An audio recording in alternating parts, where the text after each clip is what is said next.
વિશ્વ નેતા અને યશસ્વી વડાપ્રધાન શ્રી નરેન્દ્રભાઈ મોદીએ ભારતના રાજકીય ઇતિહાસમાં સૌથી લાંબા સમય સુધી સરકારના વડા તરીકેની સેવા આપવાનો ઐતિહાસિક વિક્રમ સ્થાપીને લોક સેવાનો નવો અધ્યાય લખ્યો છે. અને રાજકોટ વાસીઓ માટે ડબલ ગૌરવ કે પહેલી શરૂઆત સાહેબે રાજકોટથી કરી અને એ શરૂઆત આજ દિન સુધી અખંડ ચાલી રહી છે. આદરણીય શ્રી મોદી સાહેબે સરકારના વડા તરીકે 8,931 દિવસનો રેકોર્ડ બ્રેક આજે પણ એ જેને કહેવાય રેકોર્ડ આગળ વધતો જાય છે. એ વધતો જતો રેકોર્ડ એ રાજકોટના નામે લખાઈ રહ્યો છે. કોઈ વ્યક્તિગત સ્વાર્થ નહીં, કોઈ વંશવાદ નહીં, કોઈ પરિવારવાદ નહીં, માત્ર રાષ્ટ્રહિત પ્રથમ અને સામાન્ય માનવીના કલ્યાણનો ભાવ એ જ તેમના જીવન મંત્ર રહ્યો છે. આદરણીય શ્રી મોદી સાહેબે દેશના ગરીબો, વંચિતો, છેવાડાના લોકોની ચિંતા કરીને તેમના જીવનમાં વાસ્તવિક પરિવર્તન લાવ્યું છે. અત્યારે વિશ્વમાં જે સંકટ ઊભું થયું છે તેમાંથી પણ દેશના સામાન્ય માનવીને પેટ્રોલ, ડીઝલ, ગેસની કોઈ સમસ્યા ન રહે તેવો રાહ એમણે અપનાવ્યો છે. વિશ્વના બીજા દેશોમાં પેટ્રોલિયમ પેદાશોના ભાવ વધે છે ત્યારે મોદી સાહેબે પેટ્રોલની એક્સાઇઝ ડ્યુટી 13 રૂપિયાથી ઘટાડીને 3 રૂપિયા અને ડીઝલમાં 0 કરી દીધી છે.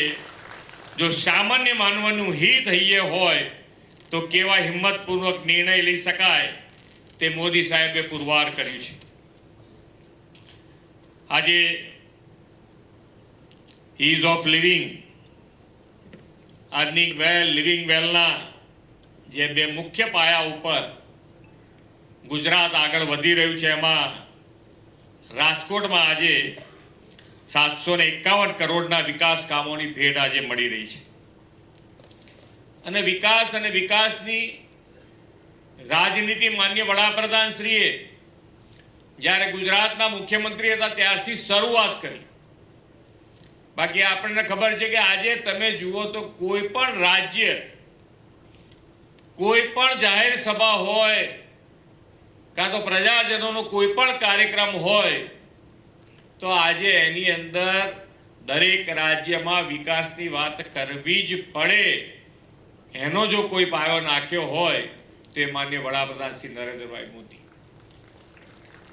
અને જ્યારે નગરપાલિકાની મહાનગરપાલિકાની વાત કરતા હોઈએ તો મહાનગરપાલિકાની વાતમાં પહેલા કોર્પોરેટર હોય અને કોર્પોરેટર પાસે કોઈ પણ કામ લઈને જઈએ તો કેટલા રૂપિયાનું લઈને જવું.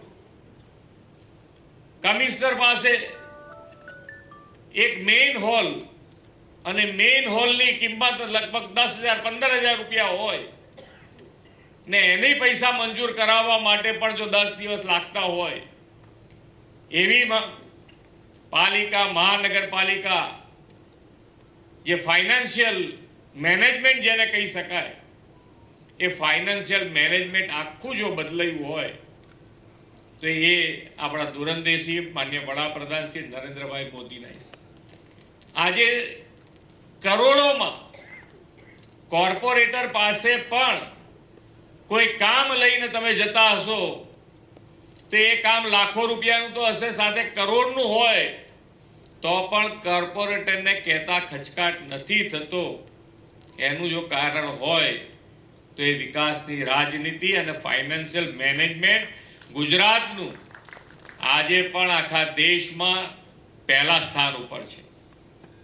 4,08,000 કરોડનું બજેટ ગુજરાત સરકારનું અને શહેરી વિકાસનું બજેટ મને લાગે છે 2005માં જ્યારે આપણે શહેરી વિકાસ વર્ષ ઉજવ્યું ત્યારે એનું બજેટ હતું લગભગ ગુજરાતનું એ વખતે 31,000 કે 38,000 કરોડ હતું આખા ગુજરાતનું બજેટ. આજે એટલું બજેટ ફક્ત ને ફક્ત શહેરી વિકાસનું છે. કેટલો મોટો બદલાવ, કેટલો મોટો, જેને કહી શકાય કે ભાઈ આજે અમૂલચૂલ પરિવર્તન કઈ રીતે આવી શકે. અને દરેકે દરેક વાતમાં ફાઇનાન્સ તો જોઈશે ને જોઈશે જ. એવા સંજોગોમાં હું 2010માં જ્યારે સ્ટેન્ડિંગ કમિટી ચેરમેન હતો, એ દિવસે જ્યાં આપણી જનરલ બોર્ડ હોય એની અંદર મારી સ્પીચમાં મેં કીધેલું કે જે વિકાસના કામો માટે માન્ય નરેન્દ્રભાઈ હશે ત્યાં સુધી કોઈ દિવસ રૂપિયો નહીં ખૂટે. 2010 કે 11 ની વાત કરું છું. અને તમે જુઓ આજે પણ તમારા વિકાસના કામોમાં ક્યાંય પૈસા ખૂટતા નથી. તમારે જે રીતે તમારે શહેરનો જે વિકાસ કરવાનો હોય એ વિકાસ જો તમે આયોજનબદ્ધ રીતે પાસે અમારી પાસે લાયા છો તો એ કામ ક્યારેય ના મંજૂર અમે કર્યું નથી, મંજૂર કરીને મોકલાયું છે. અને હજુ આજે પણ કહું છું કે ભાઈ આ જે વિકાસના કામો જે આપણે કરી રહ્યા છે એની અંદર જો ક્યાંય ધ્યાન રાખવાનું હોય તો આપણે ક્વોલિટીનું ધ્યાન રાખવાનું છે. ક્વોલિટી જો પકડીને આપણે આગળ વધીશું તો આજે જે વિકાસના કામો આપણે કરી રહ્યા છે એનાથી સારી રીતે આગળ વધીશું. અને કોઈ પણ જરૂરિયાતનું કામ ક્યારેય આપણે બાકી નહીં રાખીએ ને આગળ વધી શકીશું.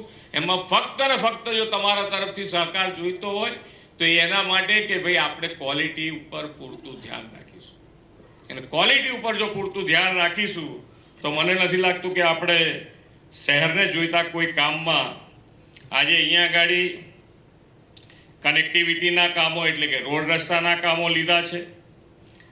રાજકોટ ગુજરાતનું MSME, engineering, agro base industries અને સોના ચાંદી જ્વેલરી મેકિંગ સહિતના ક્ષેત્રોનું હબ તરીકે અહીંયા ઉભરી રહ્યું છે. ત્યારે આજે માનનીય વડાપ્રધાનશ્રીના માર્ગદર્શનમાં અને પ્રયાસોને કારણે આજે 2 Vande Bharat train, Hirasar international airport અને 6 લેન હાઈવેનું ઇન્ફ્રાસ્ટ્રક્ચર આપણે અહીંયા રાજકોટને પૂરું પાડી શક્યા છીએ.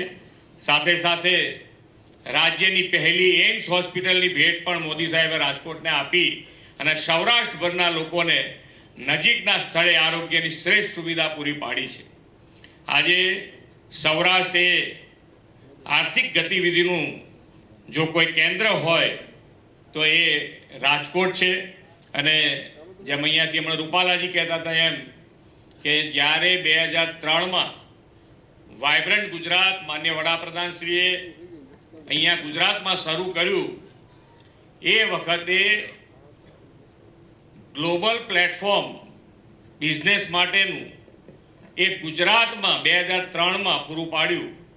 તો આપણને એમ થાય કે એ વખતે ભારત દેશમાં પણ આનો વિચાર નહોતો આવતો. એ વખતે માન્ય નરેન્દ્રભાઈએ 2003માં ગુજરાતમાં વાઇબ્રન્ટ સમિટ શરૂ કરાઈ. અને એ વાઇબ્રન્ટ સમિટની સક્સેસના કારણે હવે એ વાઇબ્રન્ટ સમિટ આપણે રિજિયનલ સુધી લઈ આવ્યા છીએ. અને છેક સુધી છેવાડાના માનવી સુધી વિકાસ સારી રીતે પહોંચે એના માટે દરેકે દરેક માણસ, જો આપણે વિકસિત ભારત તરફ આગળ વધવું હશે તો છેવાડાનો માણસ પણ મુખ્ય પ્રવાહમાં આવે, નાનામાં નાનો માણસ પણ મુખ્ય પ્રવાહમાં આવે, એના માટેનો પ્રયત્ન કરવાનો છે. તો એના માટે આપણે આ રિજિયનલ વાઇબ્રન્ટ સમિટ શરૂ કરી છે. અને વિકસિત ભારત માટે, વિકસિત ગુજરાત અને વિકસિત ગુજરાત માટે આપણે સૌ સાથે મળી અને કામ કરીએ એ જ અભ્યર્થના સાથે વિરમું છું. ભારત માતા કી જય, વંદે માતરમ, જય જય ગરવી ગુજરાત. ખૂબ તાળીઓ.